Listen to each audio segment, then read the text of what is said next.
que ya va a llegar. Es que cada una de nosotros tiene el libro, pero lo tiene rayado, no está para presentarse. Pero ya la van a traer, pero se la aprovecho de exhibir. Ahí está. Gracias.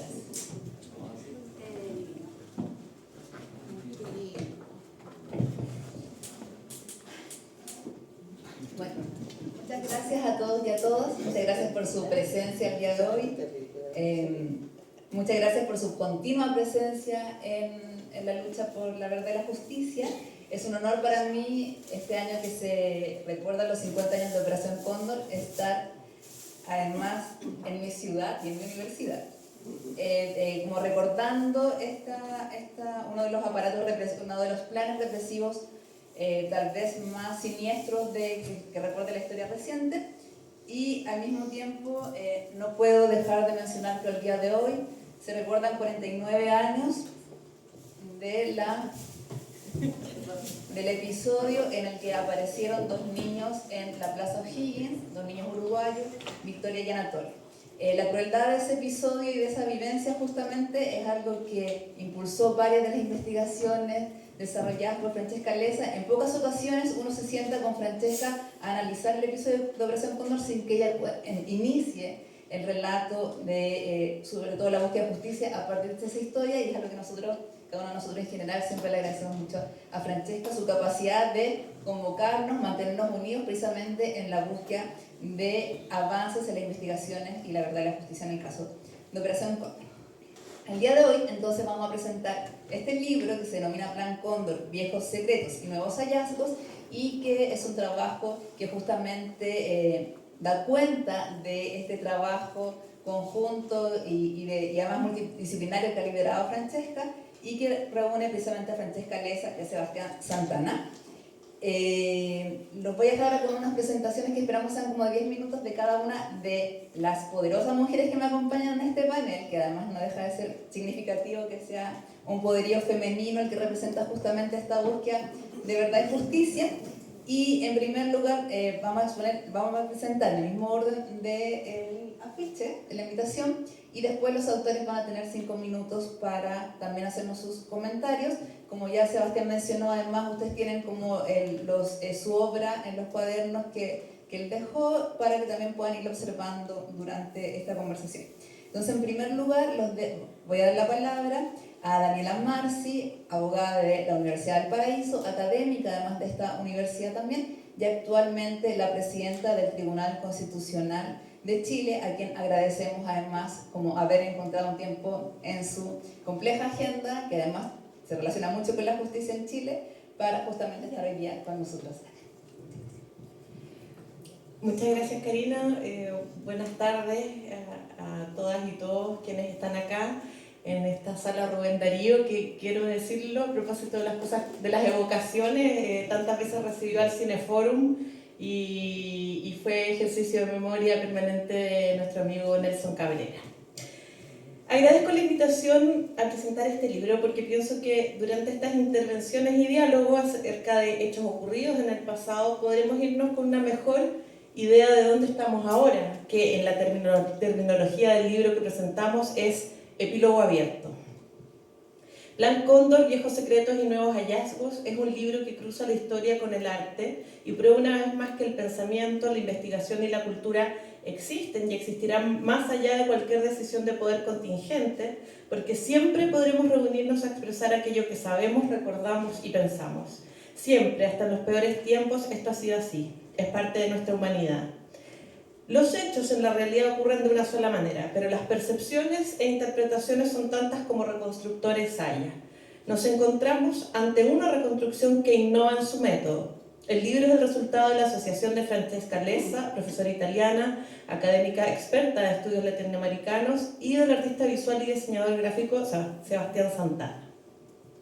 Juntos han ido implementando diversos proyectos, entre ellos muy importantes el sitio plancondor.org, que es complementario a este libro, que entonces el libro es más bien el último y más acabado resultado de este cruce de investigación y arte, que ha convocado a otros actores como universidades y organismos activos en la lucha por la memoria, la verdad y la justicia, como en Chile, Londres 38. Hace poco, permítanme la nota al pie, el Ministerio de las Culturas estuvo a la altura de estos 50 años del Plan Cóndor, que como dice Karina Fernández, se recuerda todos los días, porque cada día hay un caído o caída que recordar. Al realizar un seminario en la ex cárcel en octubre pasado, Parque Cultural, que a su vez es un sitio de memoria de la prisión política en Valparaíso durante la dictadura, y que también Karina se asoció en esa ocasión con el artista visual local Pablo Suazo y su editorial, donde se recobra toda la potencia de la imprenta como instrumento de la cultura. Es decir, parece que esta necesidad de poder decir las cosas potenciadas con el arte es un denominador común en este momento. Como la lectura de este libro yo la recomendaría a alguien que no sepa nada acerca del Plan Cóndor, leeré de qué se tratan estos hechos. No supongamos que todos aquí sabemos de antemano qué fue el Plan Cóndor. Al contrario, esperemos que haya nuevas personas queriendo saber, sobre todo porque nos recibe una universidad. El primer apartado del libro y su respectiva pieza gráfica es Un cóndor tras las rejas. En él se lee: el Plan Cóndor surgió a partir de un acuerdo sellado entre los gobiernos de Argentina, Bolivia, Chile, Paraguay y Uruguay a fines de noviembre de 1975, en una reunión que tuvo lugar en Santiago de Chile. Posteriormente se sumaron Brasil en 1976 y Ecuador y Perú en 1978. Este plan permitía a los estados sudamericanos coordinar sus políticas represivas más allá de las fronteras nacionales, para eliminar a los refugiados en el exterior. Con la sentencia emblemática de 2016 en Argentina se reconoció que el Cóndor fue una asociación ilícita sin fronteras que favoreció la violación de derechos humanos de los opositores políticos que se habían exiliado en América del Sur, Estados Unidos y Europa. Sobre el aporte visual de este libro quisiera compartir una observación de mi padre, quien lo estuvo mirando, y a propósito de que se incluyen imágenes de los oficios que se enviaban los militares de país a país, me dijo: una cosa que me llamó la atención es lo educados y formales que eran para tratarse, es decir, se comunicaban para coordinar e instruir atrocidades, pero en un tono completamente burocrático y formal. El libro logra transmitir un tono, un ambiente, gracias a ese aspecto visual. También gracias a mi padre, yo desde niña supe que en la plaza, que como familia solíamos visitar los domingos para comprar libros de viejos, el Parque O'Higgins, una vez, días antes de la Navidad, en que se encontraron abandonados un niño de 4 años y una niña de 1, quienes resultaron ser hijos de desaparecidos uruguayos, y que fueron adoptados por el odontólogo Jesús Larrabeit y su mujer, la profesora Silvia Yáñez. Si bien conformaron una familia amorosa y unida, los niños supieron la verdad desde su origen. Como su abuela siempre los buscó, logró dar con su paradero y juntos todos decidieron que ambas familias coexistirían, pero que los niños vivirían en Valparaíso. Esa historia, entre otras, de niños secuestrados por la dictadura se registra en este libro, como ya se decía al inicio. Anatolia y Victoria Julián, hijos de exiliados uruguayos secuestrados con sus padres en San Martín, provincia de Buenos Aires, el 26 de septiembre de 1966, y abandonados a fines de diciembre de 1976 en Valparaíso, Chile, después de un tiempo secuestrados en Uruguay también. Desde diciembre de 2022, una placa en el Parque O'Higgins recuerda la banca donde fueron encontrados los hermanos, y hace unos días se hizo un acto de memoria sobre estos hechos. Con esto quiero compartirles distintos eventos cotidianos que significan memoria, que nada dependen de lo que decida hacer la memoria oficial. En esa misma sección 11 del libro, son 12 secciones más el epílogo abierto, se lee: la sentencia en la causa por plan sistemático representó un hito en la larga lucha de las abuelas de Plaza de Mayo que desde 1977 habían reclamado sin descanso por la restitución de sus nietos robados durante el terrorismo de Estado. El veredicto abarcaba los casos de 34 niños y niñas que habían nacido o sido apropiados o apropiadas en diferentes centros clandestinos de detención, como la Comisaría Quinta de la Ciudad de La Plata, la Base Militar de Campo de Mayo, la ESMA, Automotores Orletti. 9 de los casos se referían a hijos o hijas de víctimas detenidas durante el Plan Cóndor. Esto dice el libro. En estas líneas constato que ya se ha dejado atrás esa sombra de duda respecto de que las dictaduras fueron cívico-militares y que debe reconstruirse la historia del poder privado en ella. Esfuerzos que también ya se han hecho por parte de la Karina Fernández, editora. Y Sebastián Smart, perdón. Está bien. Eso es interesante porque al recordar la dictadura hacemos memoria todos y todas, de la iglesia, de las universidades, de las Fuerzas Armadas, de los barrios, etc.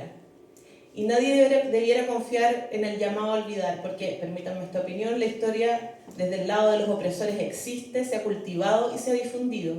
Existe una memoria viva de ella, hoy es imposible negarlo, y quizás el error es que desde el lado de las víctimas ese ejercicio de memoria, que siempre ha sido muy público y de todos conocido, se enfrenta a la otra versión de los hechos que circula en lugares escogidos y exclusivos, pero nadie en serio ha renunciado a recordar.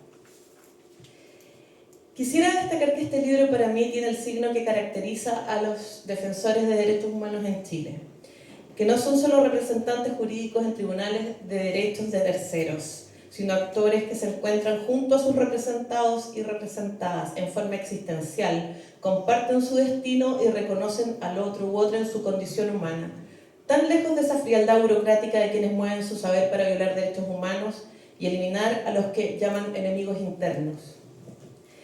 Este no es un proyecto solo de investigación o solo artístico o solo la suma de ambas, que no quiero decir desde ya que la investigación artística es, no, solo que acá se mezclan en disciplinas distintas. Esta es una herramienta que pretende seguir construyendo, agitando la memoria, dando vida a las víctimas. En fin, como se suele decir, la maleta de los recuerdos se puede perder, pero nunca la certeza que recordar existe y que constituye algo que es imposible sea perdido. Y si se vuelve prohibido será una y otra vez reencontrado. Muchas gracias.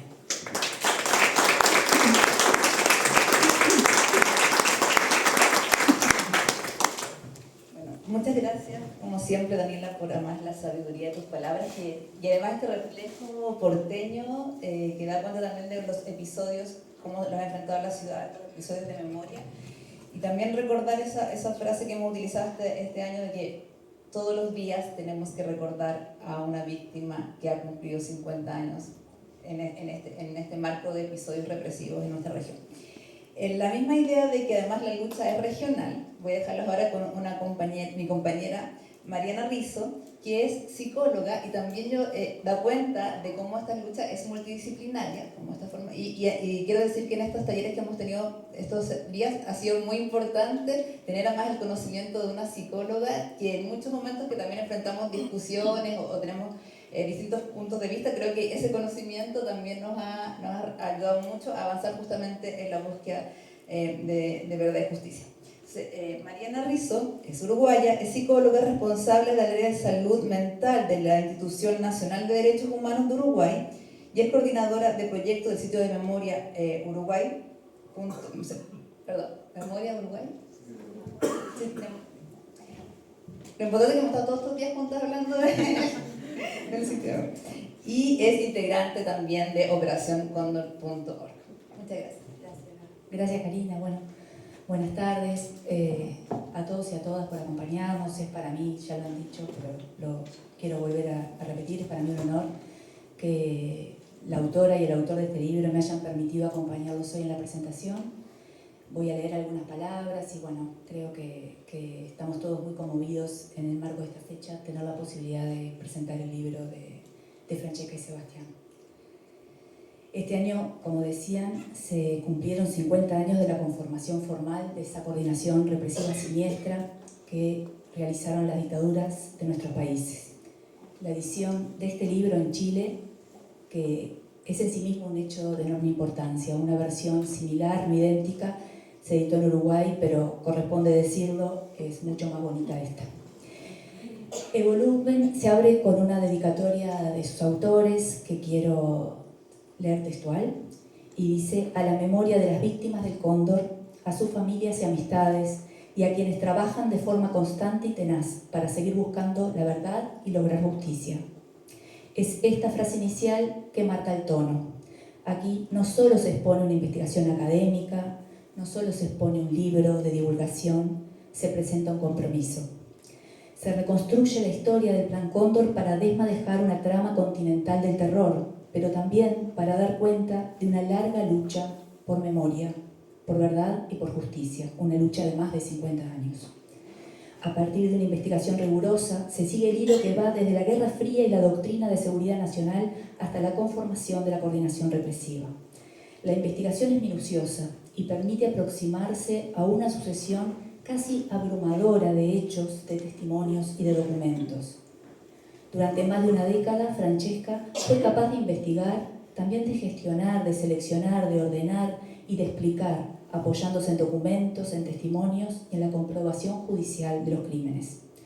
Uno de los grandes logros de este libro es justamente transformar una trama histórica y política de enorme densidad en una narración accesible que puede ser entendida por cualquiera que no conozca nada de nuestra historia. Y otro rasgo distintivo del libro, como ya lo ha señalado Daniela y como lo han señalado muchas personas, es la propuesta visual que acompaña la obra. Las ilustraciones de Sebastián amplían la experiencia sensible de la lectura. Las escenas en blanco y negro tienen un trazo expresivo y a menudo también fragmentario.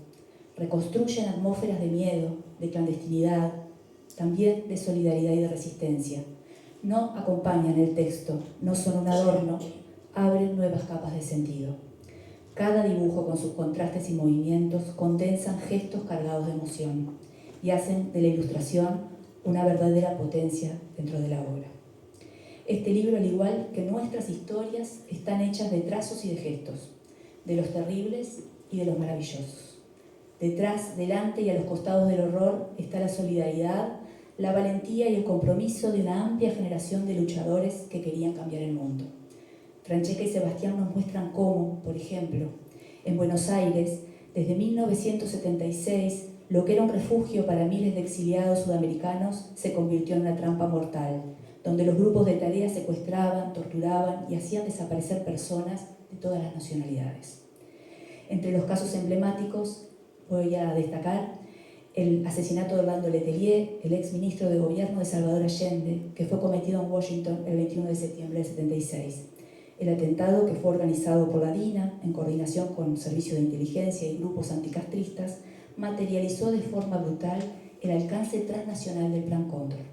Una bomba colocada en el auto de Letelier explotó en plena capital norteamericana, causando su muerte y la de su joven colaboradora, Ronnie Moffitt. Ese crimen fue planificado lejos de los límites formales de la dictadura chilena y muestra cómo la red operativa del Plan Cóndor amplió su territorio de caza para perseguir y eliminar opositores. La violencia no se limitó a los centros clandestinos del Cono Sur y sus fronteras, sino que se proyectó con acciones y pretensiones de terrorismo internacional. Voy a adelantarme porque me parece que escribí demasiado. En un momento en el libro se dan datos que son fundamentales para entender los avances de la justicia y que siempre nos parecen insuficientes, a mí siempre me parecen insuficientes, pero que de alguna manera cada una de estas condenas, cada uno de los avances judiciales han sido décadas de lucha de muchísimas personas. El país con mayor cantidad de investigaciones, dice el libro, es Uruguay, sigue Argentina, Chile e Italia. Y estas causas están investigando los casos de 461 víctimas entre 1969 y 1981. La judicialización, estoy citando textual, de los delitos del Plan Cóndor ha sido posible sobre todo gracias a los esfuerzos incesantes de sobrevivientes, familiares, activistas y abogados de derechos humanos, periodistas, profesionales de la justicia y académicos. Estas personas buscadoras de justicia tuvieron que superar las fronteras de varios países, como también muchos obstáculos, para recopilar las pruebas necesarias para realizar los juicios del Cóndor. Y esta descripción nos lleva a preguntarnos cómo lo hicieron y siguen haciendo las víctimas, cómo persisten aún frente a los nuevos horrores que nos atraviesan hoy. Son preguntas que debemos formularnos una y mil veces, son preguntas sin respuesta definitiva y quedan abiertas porque nunca será posible contestarlas del todo. Pero cuestionar y hacer preguntas es también una forma de responder a la impunidad y a las máquinas del odio, esas que construyen la indiferencia y que precisan enemigos y enemigas a las que exterminar para seguir vivas. El 22 de julio de 1985, en el juicio a las juntas, el escritor Jorge Luis Borges, que ya estaba ciego y era muy viejo, tenía 85 años, escuchó el testimonio de un sobreviviente, Víctor Basterra, que había estado secuestrado en la ESMA junto a su familia. Días más tarde, Borges escribió una crónica en la que decía: de las muchas cosas que oí esa tarde y que espero olvidar, referiré a la que más me marcó para librarme de ella. Bueno, pueden encontrar la cita de Borges porque en realidad habla de una cena de Navidad que hacen para los presos en la guerra. Pero a lo que quería referirme es que esa frase breve y contenida revela un deseo imposible, olvidar. El horror, una vez nombrado y escuchado, ya no se aparta. No hay forma de librarse de ese conocimiento. Esa expresión condensa la paradoja de quienes leen un libro para conocer la historia. Leer o escuchar por momentos duele, y al mismo tiempo escuchar y leer es imprescindible. Borges, con su aspiración imposible, nos planteó un dilema que nos atraviesa. Somos todos personas que heredan el peso insoportable de saber y a la vez la necesidad de no dejar nunca de saber, porque es con ese conocimiento que hay que construir el futuro. La violencia brutal es siempre cobarde y por eso este libro la trasciende. Nos habla de la importancia de la justicia y lo hace desde el reconocimiento de la lucha de quienes llevan décadas buscándola. Y la justicia absoluta no existe y la reparación absoluta es imposible. Pero es precisamente esa aspiración solidaria la que nos permite diferenciarnos de la brutalidad sádica de los criminales, del pragmatismo utilitario de sus cómplices y de la cobardía de quienes hoy siguen eligiendo el silencio. La justicia humana es esquiva e imperfecta y cuando se concreta no desciende de ninguna construcción divina. Somos las personas quienes la reivindicamos, la buscamos, la gritamos y la hacemos posible. Una sentencia judicial no borra el daño ni restituye lo perdido. Sin embargo, tiene un poderoso valor performativo. Transforma la condición de las víctimas al reconocerlas, nombra a los responsables, desmonta el silencio y fija una verdad jurídica que se suma a la verdad histórica y social. En ese acto de nombrar y condenar, las palabras de la justicia trazan una frontera simbólica entre la legalidad democrática y la violencia criminal. Este libro también hace cosas con palabras y con imágenes. Francesca y Sebastián nos ayudan a navegar lo doloroso de nuestra historia, nombran para romper la impunidad y el silencio y el anonimato y nos señalan un lugar común en el que podemos encontrarnos, mirarnos y reconocernos, más allá de las fronteras, como parte de una misma trama de memoria, de lucha y de dignidad. El miedo, el terror y el espanto crecen en el vacío del silencio y la fantasía autoritaria busca alcanzar un punto en el que ya no queda resistencia ni palabras, solo asentimiento. Pero nuestros sueños son parlanchines. Convivimos todo el tiempo con el dolor y el conflicto, con la discusión, con la diferencia, pero también con la esperanza. Nuestros sueños vienen de antes del horror y tienen la imperiosa necesidad de recordar y seguir gritando que de lo que se trata siempre es en insistir en abrir lugares, en abrir imágenes y en decir palabras que permitan que ocurra la vida, porque el mundo sigue necesitando ser cambiado y nuestros sueños también merecen un futuro mejor.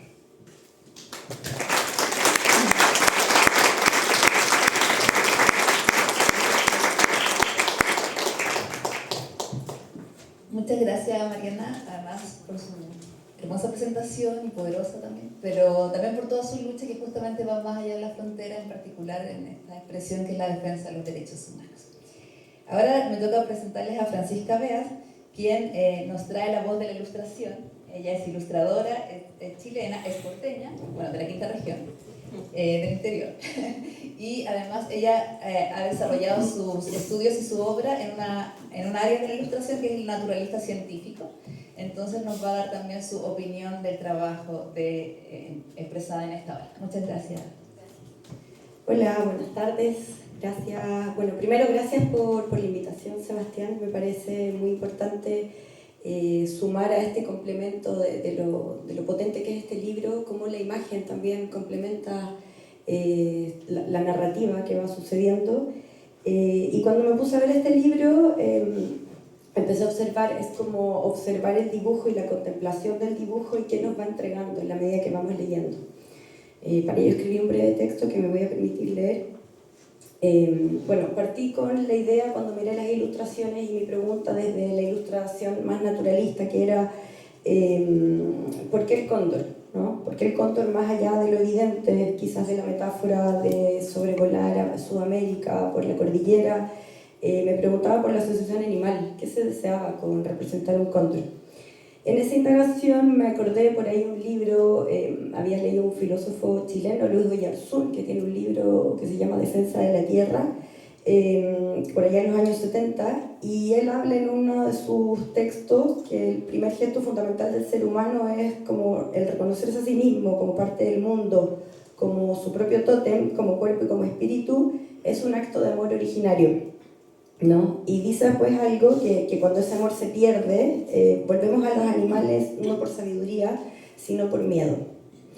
Entonces el nombre del Plan Cóndor no surge por el animal en sí, sino por su uso simbólico. Lo explica también cuando está esta junta y la decisión del nombre que está asociado al emblema, ¿no?, del escudo nacional chileno.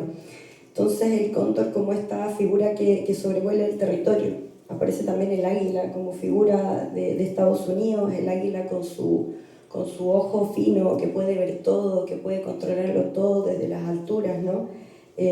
Pero así es como en las ilustraciones de Sebastián no vemos un cóndor natural ni heroico, vemos una figura más bien expresionista, construida a partir de muchos trazos, alada, que va cruzando Sudamérica dejando una estela oscura. Es una presencia de alguna manera que representa este control que vigila y que se impone. Ahí reflexioné un poco cómo yo miraba el animal, desde quienes estamos un poco también en esta preservación de las otras especies animales, el medio ambiente. Pienso siempre el animal como la alteridad, ¿no?, como el respeto por aquello que no somos. Por eso al ver las ilustraciones de Sebastián, el problema no es el cóndor, sino cómo el ser humano proyecta en él cuando ha perdido, parece, ese amor originario.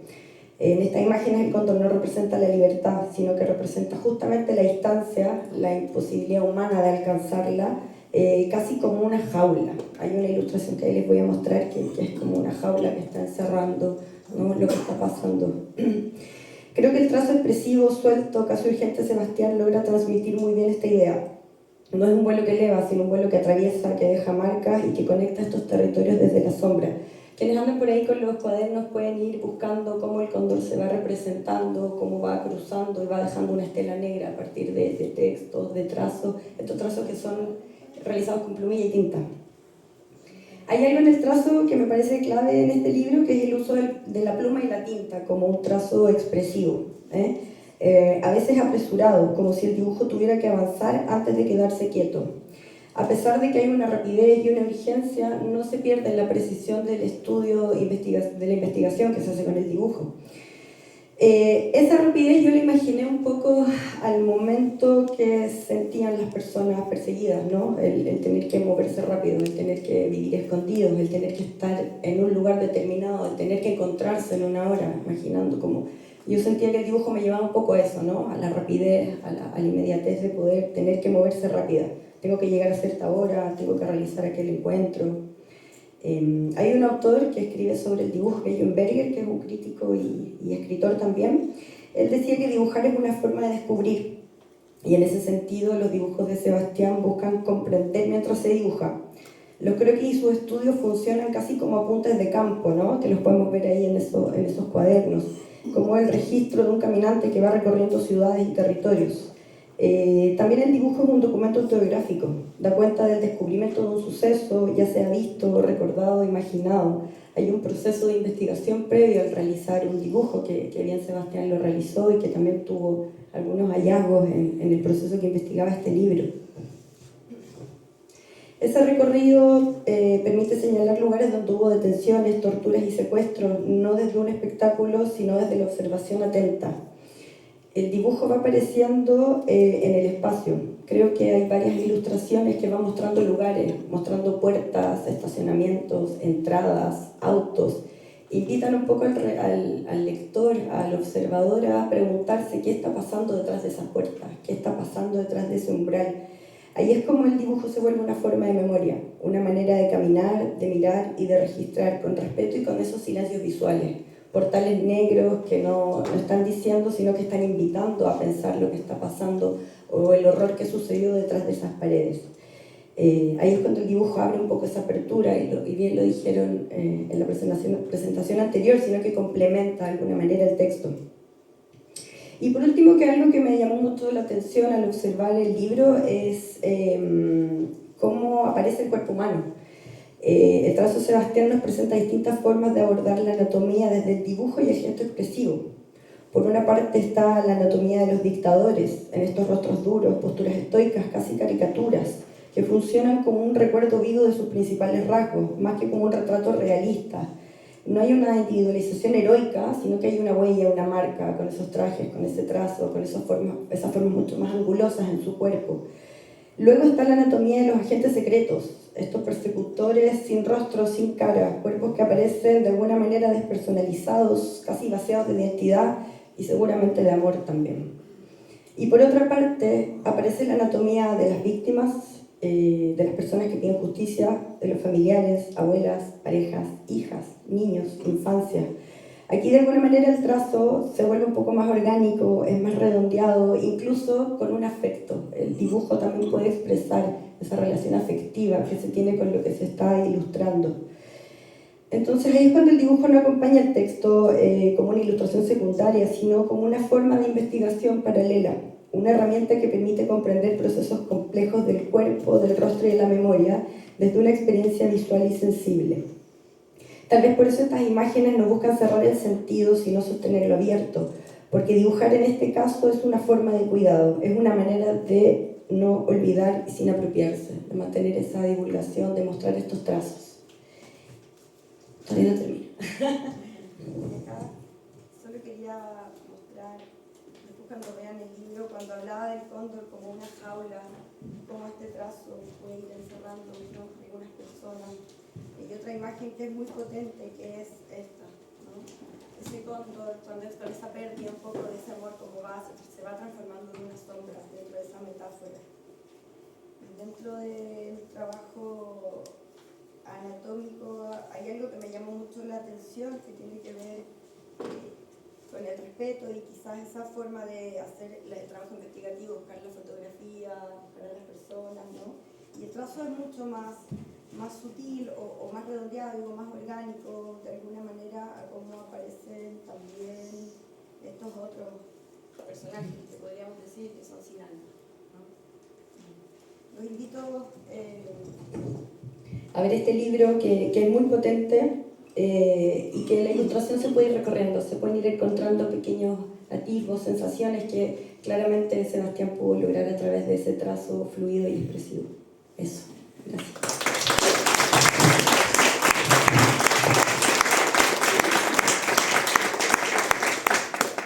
Muchas gracias, Francisca. Y yo quería agradecer toda tu presentación, sobre todo desde una voz experta en una materia que muchos de nosotros, aunque es evidente, nos cuesta evidenciar. Y quería también invitarla a todos a conocer la obra de Francisca. Ella tiene un trabajo muy interesante respecto de las desigualdades en los cuerpos de las mujeres y en particular de las que trabajan en el mar. Entonces creo que también este esfuerzo de divulgación como colectiva también tiene que invitarnos justamente a conocer este tipo de trabajo que se está haciendo, sobre todo acá en la región, en esa materia. Así que la felicitación. Y ya para terminar las presentaciones, porque les recuerdo que finalmente tendremos unos minutos para escuchar a los autores, las dejo ahora con Francia Hamet. Francia Hamet es, bueno, como bien recordaba además Daniela, hemos hecho durante este aniversario de los 50 años de Operación Cóndor, esta conmemoración de los 50 años, un trabajo también conjunto con precisamente la unidad que lidera Francia como encargada precisamente nacional de la Unidad de Memoria y Derechos Humanos del Ministerio de las Culturas, las Artes y el Patrimonio. Y hoy ella nos acompaña justamente con su visión, además de autoría en estas materias, también de historiadora. Y entonces los dejo ahora con su voz para que nos pueda también comentar la obra. Muchas gracias. Primero quería agradecerle a ti, Karina, a todos que hemos podido hacer esta coordinación en este tiempo a través del Ministerio. Nosotros, como comunidad, nos conocen mucho acá porque trabajamos mucho con las agrupaciones que gestionan sitios y espacios de memoria, y hemos estado hasta el sábado con actividades y seguimos con actividades de cierre de año, sobre todo en el marco del Día Internacional de Derechos Humanos que ha sido algo que han instalado las agrupaciones fuertemente en Chile, con una programación permanente y nacional que ha sido muy profusa y que va creciendo. Quizá a lo mejor no con la difusión que se sabe, pero en cada rincón, en cada lugar que hay sitios de memoria, hay una acción de visibilidad del Día Internacional de Derechos Humanos. En en esto que hemos estado recorriendo, me preguntaba cuál es la vinculación que hemos tenido como unidad con respecto al Plan Cóndor. Y esto ha sido permanente porque al vincularnos con los sitios de memoria está presente el Plan Cóndor, especialmente con aquellos sitios del primer periodo de la instalación de la dictadura civil y militar. Ha sido recurrente. Nosotros hacemos encuentros nacionales de sitio de memoria, son más o menos cada 2 años. Nosotros llevamos 10 años de trabajo comunidad apoyando la gestión de los sitios de espacio de memoria y la gestión cultural. Y en los 4 encuentros más jornadas de formación tenemos este espacio internacional. Nosotros hemos estado con Martín Armada, que creo que es un referente del tema del cóndor, pero también yo me preguntaba, viendo esta obra, porque es una creación entre el texto y la imagen que va muy sincrónica, como yo creo que nadie mejor que ustedes lo han dicho, donde la imagen no es un apoyo, sino es un complemento que lo sea muy bien, pero que tampoco llega a la caricatura. Y eso creo que le da el peso y la dignidad estética que tienen que tener los trabajos de memoria con lo que nosotros trabajamos, que es con la contribución de las artes de la memoria. También es un material de pedagogía en la memoria, este es un material que se puede mediar y activar pedagógicamente. Incluso yo pensaba, si nosotros podríamos, si es que como todo bien, incluso construir preguntas de reflexión al final del material o construir un material de pedagógico a partir del trabajo. Efectivamente creo que recojo lo que dicen acá, que para alguien que no conoce el Plan Cóndor del inicio, pero también abre y profundiza, como también la página que es muy potente porque ordena, sistematiza, cataloga todo el trabajo que ustedes han hecho maravilloso. No teníamos que encontrar en lo específico. Nosotros siempre hemos hecho seminarios internacionales, pero le llamamos seminarios internacionales, pero en realidad siempre ha sido el Cono Sur. En realidad, justamente en vez de esta coordinación del terror, esta coordinación de la articulación de los sitios, políticas culturales de memoria. Y como les decíamos, siempre al lado del Plan Cóndor. Este año específicamente por los 50 años, el seminario efectivamente, ahí nos encontrábamos con Karina, conversamos y se dio una articulación muy potente. Hicimos también la instalación en la ex clínica Santa Lucía, donde tenía la oficina Contreras, director de la PIMA, ¿cierto?, que convoca en esta invitación que contaba. Hicimos toda una instalación de todos los oficios a propósito de la formalidad de la dictadura, junto con la invitación en la oficina de Contreras. Contreras tenía la clínica Santa Lucía, que está en el centro de Santiago, aparte que está en la Villa Grimaldi, también como era más céntrica, la tenía ahí. Y esa oficina se reinstaló, como lo hicimos con Mauricio Weidel, que también estuvo investigando el trabajo sobre el Plan Cóndor. Y últimamente, como nosotros hablamos, nosotros hacemos apoyo a la gestión, a la acción, a la actividad. Desde el año pasado quisimos instalar una propuesta a propósito del INECO, que nos dejó esa tarea. Nos dijo que teníamos que visibilizar el lugar que era la Plaza O'Higgins para los secuestros de Anatolia Victoria. Quiero decir que Victoria está acá, que es saludarte, Victoria, y siempre por estar acompañándonos. Y poner con la agrupación de exmenores de víctimas, digamos, de la dictadura, instalar un lugar ahí. Se instaló, se marcó, se puso algo se marcó ahí. No obstante, creemos que era muy invisible, y este año era el 12, hace poquito volvimos a hacer un acto cultural. Llegó en ambas ocasiones mucha gente con actividad, y esta vez se puso la placa, se restauró la placa, y además se puso un código QR, que en la cual uno puede activar el código QR, y está el documental donde Victoria con Anatolia cuentan la historia, digamos, de su historia ahí. Y nosotros sí quisimos significar este espacio de la Plaza O'Higgins como el portal donde también se pueda reelaborar esta historia, y también la historia de la víctima, que hay tanto en el Plan Cóndor de niñas y niños. quiero decir que esta actividad ha sido permanente y seguimos con la plaza. Ahora la queremos convertir en el parque, el jardín de la memoria, porque esto no termina. Entonces ya se instaló de ahí hace poquito el 12 y ahora queremos seguir junto con Victoria. En relación a algo que se planteó acá de la testimonialidad, nosotros al principio, bueno, a través de una conversación que tuvimos, decíamos, no será muy expuesto todo el mundo, el público, porque la Plaza O'Higgins fue, cierto, al frente del terminal es donde llega, por eso, si en el código QR están los testimonios. Y Victoria nos dice que no, ha sido...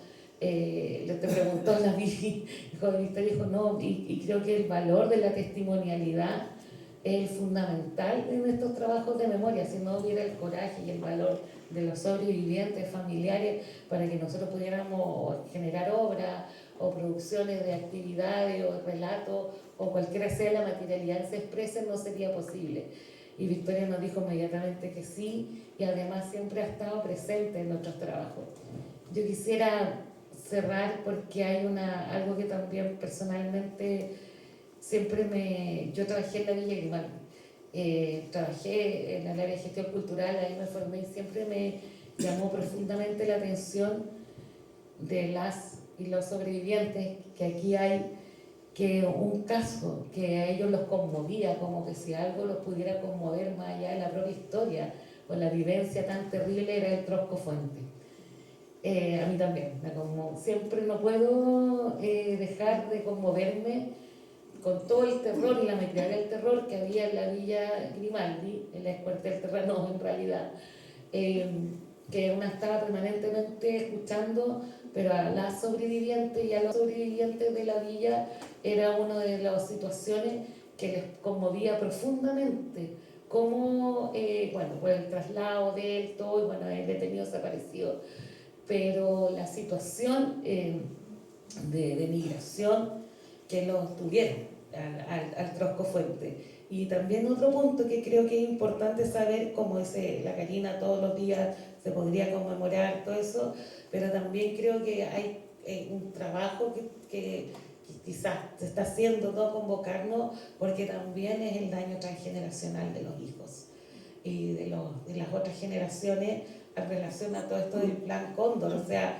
como el mapa, en realidad había muchos niñas y niños, muchos bebés también en brazos, pero también familiares, hijos más grandes que fueron secuestrados con sus padres o sus madres, y creo que hay todo un mundo ahí que debemos abordar en este daño transgeneracional. Eso quería aportar, y que es un tremendo trabajo de una forma muy... O sea, yo creo que es muy complejo hacer síntesis, y aquí es un logro.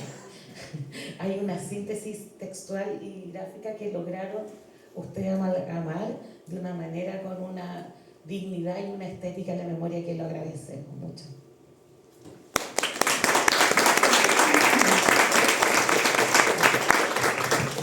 Muchas gracias, Francia. Ha sido también una gran experiencia trabajar en conjunto Plan Cóndor.org con ustedes este año, así que también ha sido lo que nos permitió este año descubrir también ese trabajo conjunto, o sea, empezar este trabajo colaborativo. Ahora entonces los dejo para finalizar con una breve, palabras que van a dedicar justamente ahora a los autores, además para que los conozcan. Entonces primero voy a dejarlos con Francesca Leza y después con Sebastián. Bueno, muchas gracias Karina, muchas gracias a todas las comentaristas por sus palabras, la verdad le agradecemos mucho, muchas gracias a todos ustedes por acompañarnos, sabemos que no son días fáciles justo antes de las fiestas, así que realmente muy contentos de la convocatoria y que nos estén acá con nosotros esta tarde. Voy a ser muy breve, pero quería solamente señalar dos cosas. Una, un poco los antecedentes del libro, de cómo llegamos a publicar este libro. Haya sido mencionada la página web plancondor.org, donde ahí pueden encontrar 3 breves audiovisuales sobre memoria, verdad y justicia, que pensamos en el marco del armado de la página como una nueva herramienta para poder llegar a nuevas audiencias, a nuevos grupos, a las nuevas generaciones, a las personas que no tenían ningún conocimiento del tema, intentando generar un espacio donde las personas quisieran acercarse, quisieran conocer más, y por eso pensamos en la herramienta de las artes. Y justo en ese esfuerzo yo había visto otro audiovisual que Sebastián, junto con los compañeros Pincho Casanova y Macarena Montañez, habían hecho, que se llama En esta casa, sobre un centro clandestino en Montevideo, que yo le había encontrado por YouTube y me había parecido una manera que yo por lo menos hasta ver ese video no había encontrado antes, de intentar generar esa difusión para llegar a nuevos grupos. Entonces de ahí surgió la idea de hacer 3 audiovisuales que se enfocaran específicamente en Plan Cóndor, y finalmente terminamos con muchísimo material. Creo que usamos 1/3 de los dibujos para los 3 audiovisuales. Entonces, conversando con Sebastián y nuestra editora en Montevideo, se nos ocurrió la idea de armar un libro para, de alguna forma, reproducir ese objetivo de hablar de Plan Cóndor, de poder difundir, de poder llegar a nuevas personas y especialmente a las nuevas generaciones. Así que les quería contar un poco eso, porque estos libros son el resultado de realidad de muchos años de trabajo, de intercambio, de colaboración, tanto de la página web con Sebastián y los otros compañeros. Y el segundo punto solo que quería mencionar es que, a diferencia de otros libros, digamos, yo no voy a hablar de libros ilustrados porque este es el primero, pero la sensación que tengo es que muchas veces se parte de un texto y ahí se generan las ilustraciones para acompañar ese texto. Entonces, contarles que acá el proceso fue exactamente al revés, porque nosotros empezamos con todos los dibujos que había hecho Sebastián para los audiovisuales, y entonces el primer paso fue en realidad elegir, porque también tenemos aún más dibujos que no entraron en el libro. Hay dibujos nuevos que hicimos, bueno, yo no hice dibujos, por suerte, que se hicieron para la versión chilena, pero aún quedan otros que no hemos podido incluir. Pero bueno, comentarles eso, que elegimos los dibujos primero, y de ahí yo tuve la tarea muy difícil de intentar armar los textos, pero creo que es algo importante para señalar, porque el proceso ha sido un poco al revés de lo que sucede normalmente, y aquí en realidad las ilustraciones son el punto de partida de que armamos el relato. Así que en este caso el texto acompaña y complementa las ilustraciones, y un agradecimiento muy especial a Sebastián para confiar en este proyecto, porque un día una italiana le mandó un mensaje de WhatsApp proponiendo esta idea y él lo aceptó, así que gracias a esto estamos acá esta tarde. Gracias.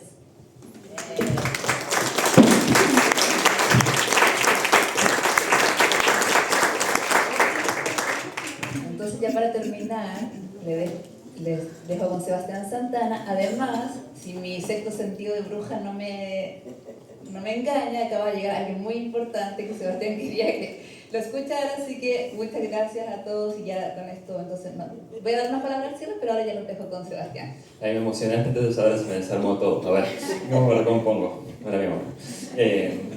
Es como una gran ronda de agradecimientos, esto, y dentro de lo horrible que es el tema, porque al fin de cuentas nos convoca un tema horrible, pero donde hay que construir algo, ¿verdad? Al fin de cuentas es como hacer con este pedazo de sombra que se impuso, buscarle puntas de luz.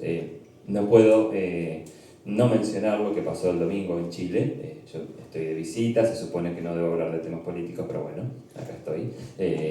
Diciendo que quien ganó representa lo que ustedes ya perfectamente saben, no tengo que explicarles nada, pero visto desde afuera genera un poco de pánico, pero también muchas ganas de compartir más y de estar más cerca, digamos. Y si algo podemos hacer es seguir uniéndonos, y en esto que un poco Francesca decía, cuando ella dice, una italiana que le manda un WhatsApp, yo sabía un poco quién era Francesca Alesa, pero por leer artículos de prensa donde una académica de relevancia internacional estaba colaborando para la justicia uruguaya, o sea, no era cualquiera italiana. Entonces cuando me hacía el mensaje digo, y lo llamo a Pincho y le digo, nos están pidiendo más trabajo de esto, y no es tan habitual que a uno lo convoquen desde la academia a trabajar en productos de divulgación, en líneas que son intereses personales de militancia y por lo menos con la posibilidad de construir algo y después vemos que termina sucediendo. Después sucedieron muchas cosas, terminamos encontrando un avión que terminó incluido en una causa judicial en Argentina, o sea, literalmente un avión como un aparato, fue herramienta de la comisión de un crimen sobre uruguayos y argentinos, pero que incluye una víctima chilena, porque Jorge Sagoste Herrera fue secuestrado en Buenos Aires por, seguramente, esto es inferencia mía, la confesión arrancada bajo tortura a Jorge Luisnel. Entonces, estaba muy presente la realidad chilena dentro de un libro que buscaba narrar el Plan Cóndor en general, haciendo foco en Uruguay y Argentina. Cuando surge la posibilidad de publicarlo en Chile fue a través también del esfuerzo de Francesca, que es así pequeñita como la ven, es incansable, como que no para de buscar cosas y de poner un compromiso del otro lado del Atlántico y en el otro hemisferio con una valentía también que es admirable. Entonces solo le puede decir que sí a Francesca. Y logró el sí de la editorial LOM, que es también súper importante. Ustedes seguramente conozcan a la editorial, yo la conocí un poquito, pero acaba de cumplir 35 años, es una editorial que surge a la salida de la dictadura, entonces esto es doblemente importante para nosotros, o triplemente, ya perdí la cuenta, es exponencial, digamos, cuánto se suma el hecho de que estemos acá. Hay también una carga personal, o sea, esta es una ciudad que amo y en la que viví durante 2 años, hace 10 años, entonces estar en un local de la universidad, además de Valparaíso, es especialmente emocionante. Y eso, el libro es un libro que está abierto, que siempre lo pensamos cuando se estaba terminando, era bueno, había 2 problemas con el libro, cómo empezarlo y cómo terminarlo, digamos, porque realmente la línea histórica de la que hay que fijarse hay que ponerlo en un punto, y fue, bueno, la salida de la Segunda Guerra Mundial como marco, pensando en jóvenes que pudieran tener por lo menos un ancla clara, como es el final de la Segunda Guerra Mundial, y no en vano la bomba atómica como ícono, porque también ahí hay algo para decir sobre todos esos temas. Y lo otro, que es el epílogo abierto, que es, en cada edición el Uruguay ya se reeditó una vez, y cada reedición del libro felizmente hay datos para corregir, y felizmente son de acumulación. Un par de nietos recuperados en Argentina, los agentes chilenos con condena firme en tercera instancia, y así. Se va construyendo a poquito. Estos días son días aquí ya lo dije antes, pero lo repito, de pensar qué pasa, pero a fin de cuentas lo que pasa es que hay que seguir construyendo, y esto es la reflexión final que puedo hacer, como también alguien que ya está cerca de cumplir 50 años, es a fin de cuentas hay que revisar qué estaba pasando antes de que esto empezara en relación a los derechos humanos, no solo los que se vulneraron, sobre los que hay que seguir exigiendo justicia, memoria y verdad, sino los derechos por los que se luchaba. Vivienda, salud, educación, ¿no? Cosas tan básicas que siguen siendo totalmente vulneradas y sobre las que hay que seguir buscando formas de construirlas para quienes vendrán. Hay una palabra que usa Raúl Zurita, el poeta chileno, que a mí me gusta mucho, que él dice que hay que buscar hacer de esto un mundo decente. Cuando uno habla de un mundo decente, se termina colocando en el lugar donde el mundo hoy lamentablemente es indecente. Es terrible pensarlo así, pero a la vez de algún lugar da el coraje y la claridad mental para decir vamos a por un mundo decente. Muchísimas gracias.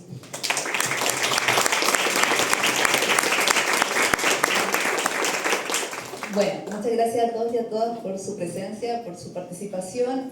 Obviamente los invitamos a adquirir el libro que va a estar vendiendo acá a las afueras. Yo creo que este ejercicio es importante, que las voces que hoy estaban acá presentes lo que buscan es como la operativización de la defensa de los derechos humanos desde distintos saberes. Entonces eso también los hace mucho más fuertes, pero yo quisiera como agradecerle a todos ustedes y en particular a los sobrevivientes de estas causas que también son nuestra inspiración. Muchas veces me habrán escuchado tal vez mencionar esta idea de que, claro, bueno, está la Bálgica que me ayudó durante décadas a hacer la búsqueda de los desaparecidos, pero que en esa búsqueda de los desaparecidos y de los ejecutados muchas veces perdimos la importancia de lo que significa sobrevivir. y de cómo esas voces y esas luchas han sido inspiradoras para esta, en muchos proyectos, muchos de los que todos nosotros también participamos, y le agradezco a todos ustedes, en particular a Daniela y a Francia, haber hoy día también recordado al NECO, porque seguramente muchos de nosotros no estaríamos en esta lucha si no hubiéramos tenido su impulso de esa voz de sobreviviente de la lucha de los derechos humanos. Y para cerrar con esta idea también del arte, quisiera invitarlos a escuchar la obra de Mauricio Redolés y Sebastián Redolés, que está presente, que justamente lo homenajean en su último disco con una canción que se llama Necos Blue. Entonces con eso ya puedo cerrar como con todos los sentimientos de gratitud, de esperanza y de, en particular, gratitud, ya dije, por la inspiración continua, que obviamente es necesaria y seguramente será aún más necesaria. Lo último es que hay un brindis de honor y que tenemos que desalojar el lugar, que hoy nos ha recibido a las 6 en punto. Muchas gracias.